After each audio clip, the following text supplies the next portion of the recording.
So let's start. हम question answer series continue करते हैं। First question is enzymes having slightly different molecule structure but performing identical activity.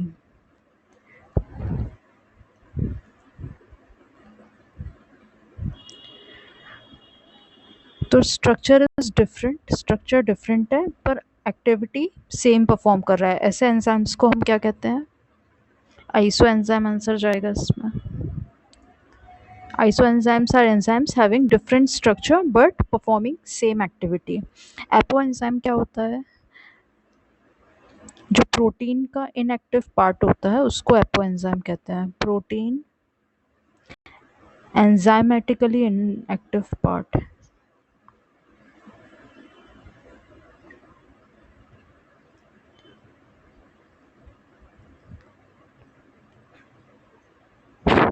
Holo enzyme क्या होता है?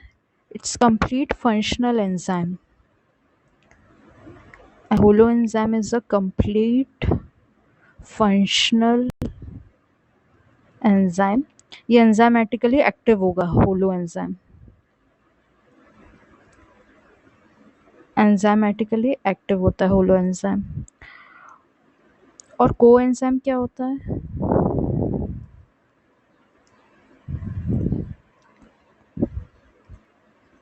Coenzymes organic compounds होते हैं which are required by enzymes for catalytic activity. So coenzymes are organic compounds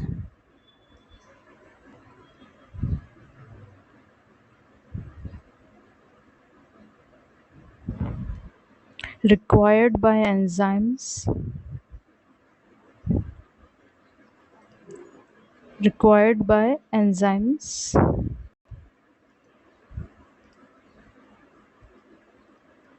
for catalytic activity.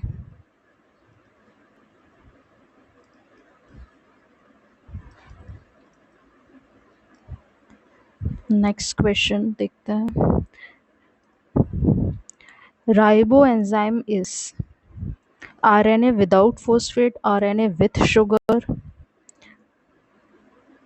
RNA with enzyme activity या RNA with extra phosphate। तो ribozyme is RNA with enzyme activity, ये इसका सही answer होगा। RNA with enzyme activities are called riboenzyme.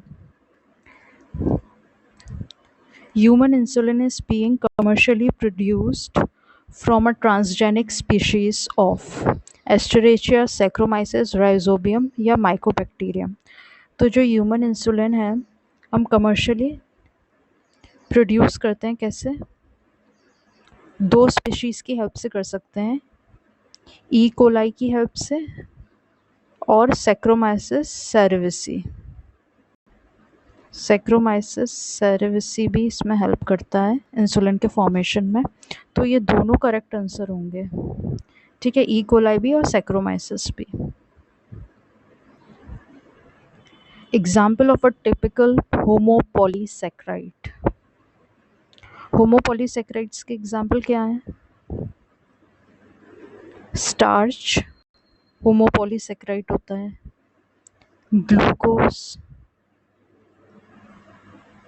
और glycogen भी homopolysaccharide है। तो इसमें क्या ऑप्शन है? लिग्निन, सुब्रिन, इन्यूलिन या स्टार्च। तो आंसर इसमें स्टार्च हो जाएगा। स्टार्च के अलावा ग्लूकोज और ग्लाइकोजन भी होमोपॉलीसैकेराइड्स हैं, ये याद रखना है। फिर which of the following is not a conjugated protein? Conjugated protein क्या होते हैं?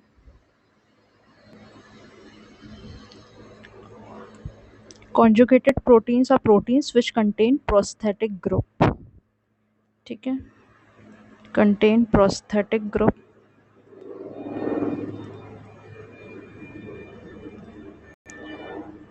जैसे कि ग्लाइकोप्रोटीन कॉन्जुगेटेड है,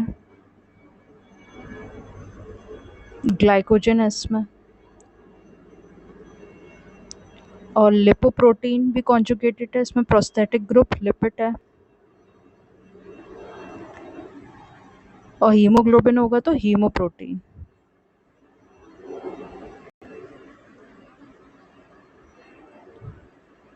इसमें आंसर होगा इसका लिपोप्रोटीन। इस नॉट कॉन्जुगेटेड, नॉट पूछ रहा है तो लिपो नहीं होगा, इसका आंसर हो जाएगा पेप्टोन। फोस्फो, लिपो और क्रोमो ये सब प्रोस्थेटिक ग्रुप अटैच्ड है, तो मतलब कॉन्जुगेटेड है। बचा क्या, पेप्टोन, तो वो आंसर हो जाएगा। The repeating unit of glycogen is, glycogen की रिपीटिंग यूनिट ग्लूकोज होती है। The catalytic efficiency of two different enzymes can be compared by the molecular size of the enzyme, pH, Km value या formation of the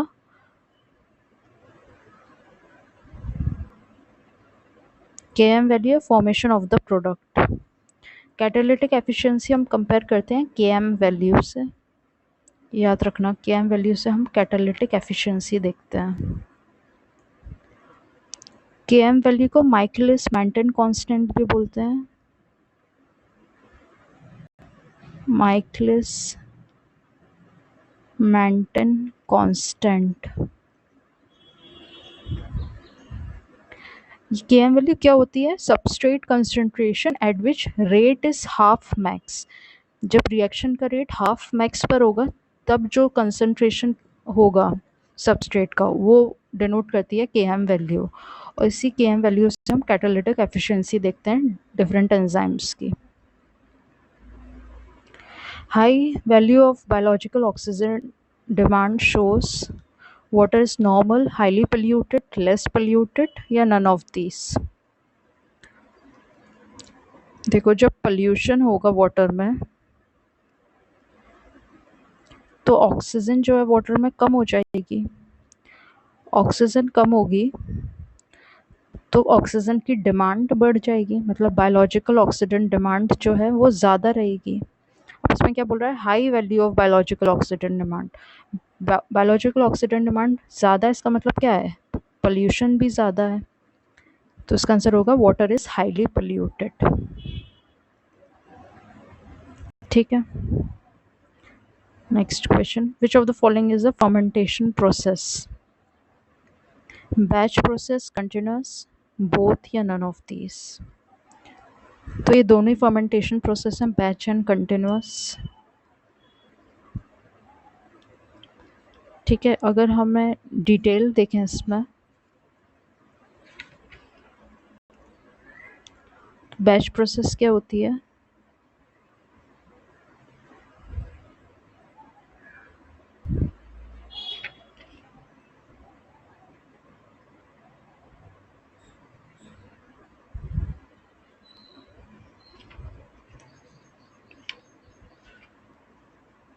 batch fermentation और continuous fermentation में एक बार difference देख लेते हैं, जिससे इससे रिलेटेड कोई भी क्वेश्चन आएगा तो हम कर लेंगे।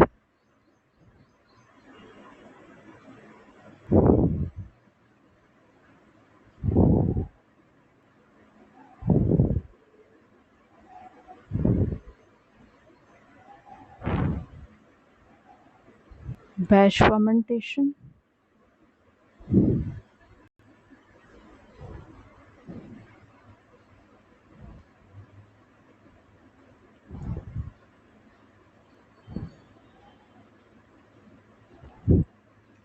ये क्लोज्ड प्रोसेस होती है।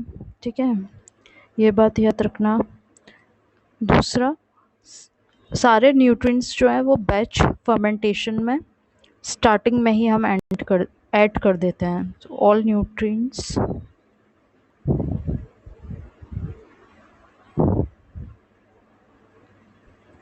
are added at once in beginning।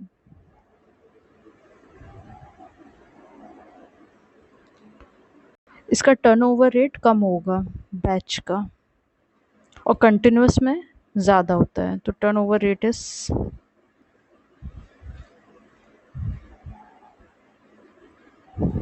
लो। दूसरा, इसको क्यों यूज़ करते हैं, use to extract secondary metabolites, such as antibiotics के लिए हम यूज़ करते हैं इसे। लार्ज फर्मेंटर्स का यूज़ करेंगे इसमें। लार्ज फर्मेंटर्स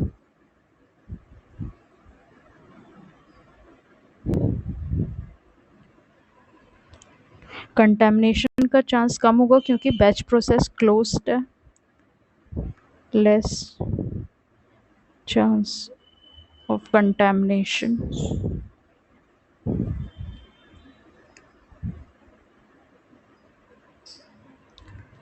इसके 3 फेज होते हैं इस प्रोसेस में। लैग, लॉग और स्टेशनरी फेज।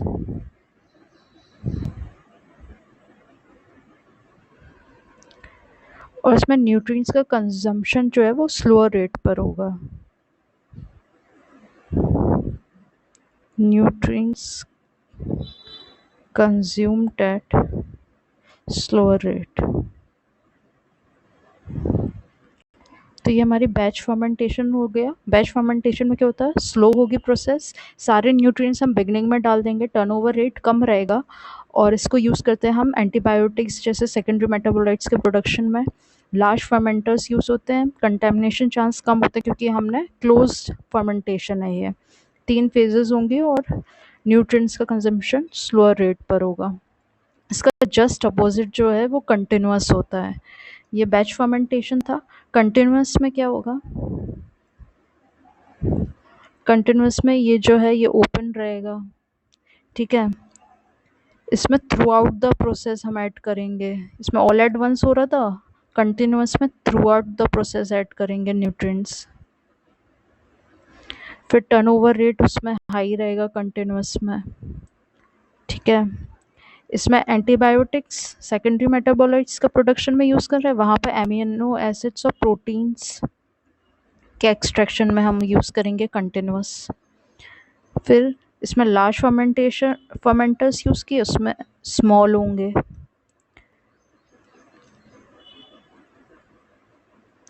यहाँ पर लेस चांस है कंटेमिनेशन का, वहाँ ये चांस हाई रहेगा कंटेमिनेशन का कंटिन्यूअस में। ये सब हम कंटिन्यूअस का देख रहे हैं, कंटिन्यूअस फर्मेंटेशन।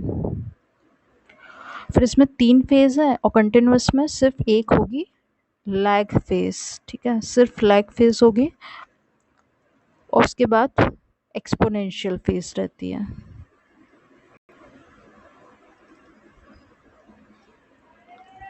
यहाँ पे न्यूट्रिएंट्स स्लो कंज्यूम हो रहा है, वहाँ पे रैपिडली कंज्यूम होंगे। तो ये हमारा बैच और कंटिन्यूअस फर्मेंटेशन में डिफरेंस हो गया। नेक्स्ट क्वेश्चन देखते हैं।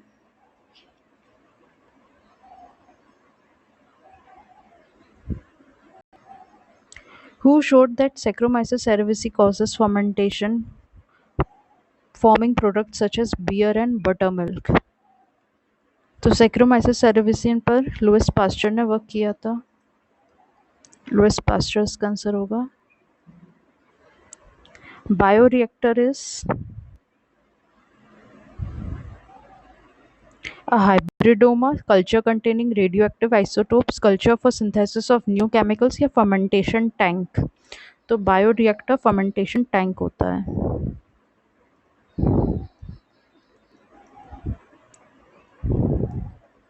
यूमिलिन is a protein, carbohydrate, fat या एंटीबायोटिक।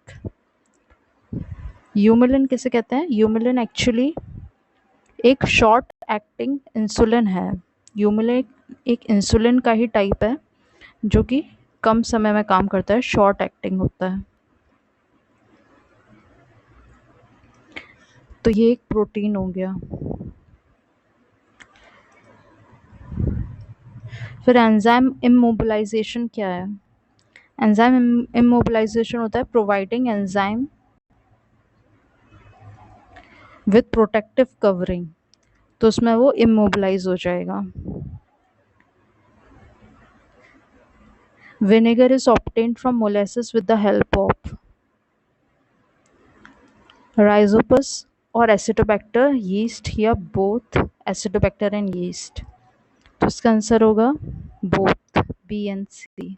एसिडोबैक्टर और यीस्ट दोनों की हेल्प से हम विनेगर ऑब्टेन करते हैं मोलासेस से, एसिडोबैक्टर एंड यीस्ट की हेल्प से। Which of the following statement is incorrect regarding gram-negative bacteria?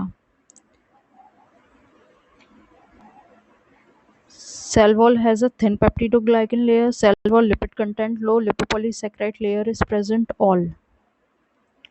तो ग्राम नेगेटिव बैक्टीरिया में लिपिड कंटेंट जो है वो हाई होता है, इसलिए ये स्टेटमेंट गलत हो जाएगा। ठीक है,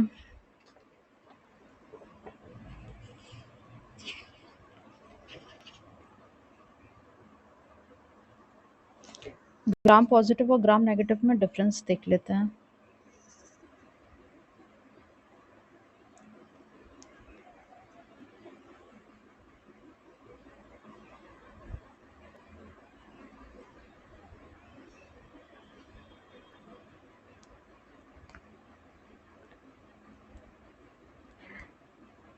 ग्राम पॉजिटिव जो बैक्टीरिया होंगे उनके कैरेक्टर्स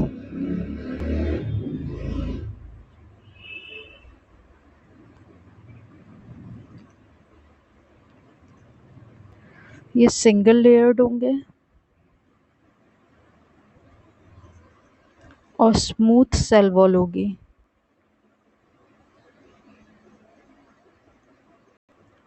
थिकनेस जो होगी पॉजिटिव बैक्टीरिया में वो 20 to 80 नैनोमीटर होगी।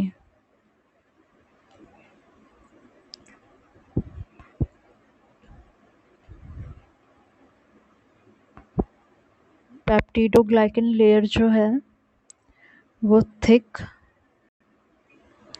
और मल्टी लेयर्ड होगी।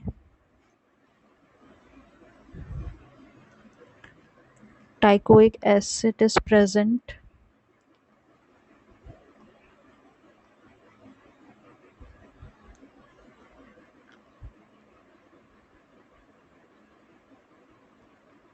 आउटर मेम्ब्रेन एब्सेंट होगी इसमें,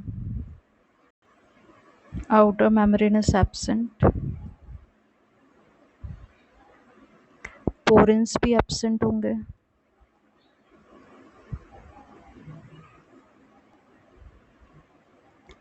mesosome is more prominent.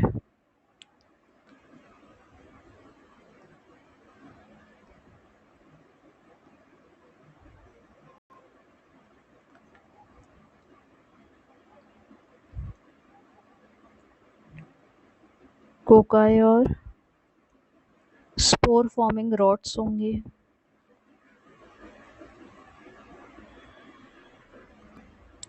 Then flagella में 2 रिंग्स होंगी।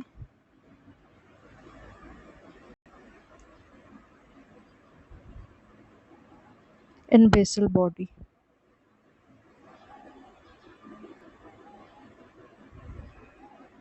लिपिड बहुत कम होगा पॉजिटिव में, नेगेटिव में हाई होगा।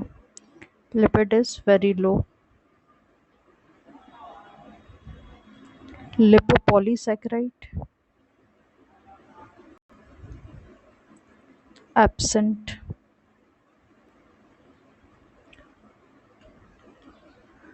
टॉक्सिन इसमें कौन सा होगा? एक्सोटॉक्सिन।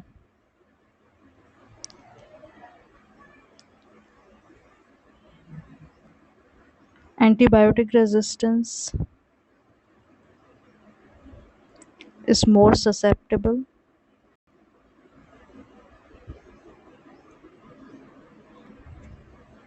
तो ग्राम पॉजिटिव बैक्टीरिया के फाइनली एग्जाम्पल्स देखते हैं। एग्जाम्पल्स इसमें होंगे स्टेफलोकोकस और स्ट्रेप्टोकोकस।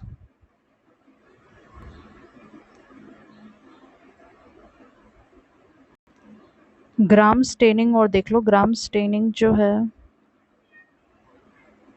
वो पॉजिटिव में वॉयलेट कलर आएगा इसका।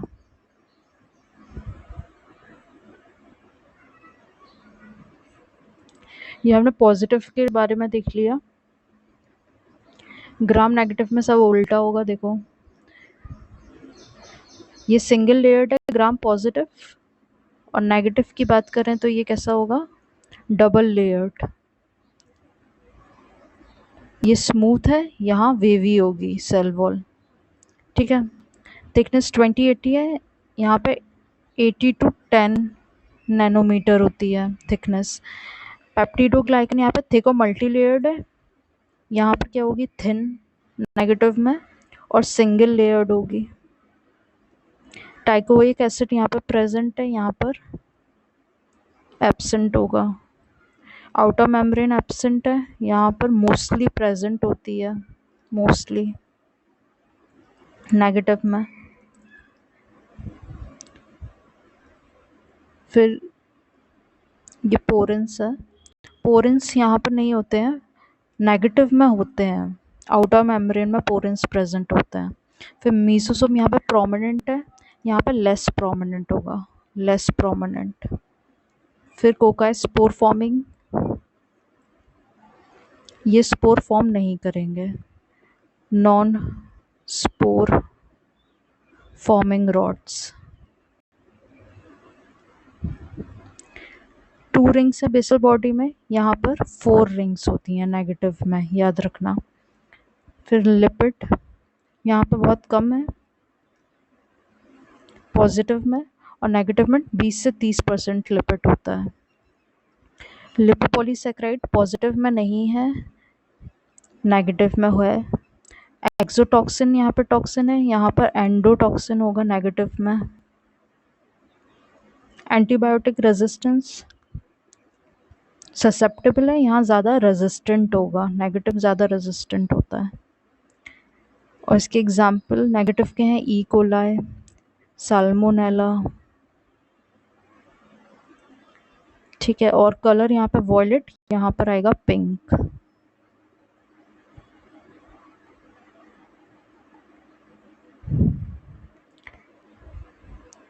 तो हमने ग्राम पॉजिटिव और नेगेटिव बैक्टीरिया देख लिया।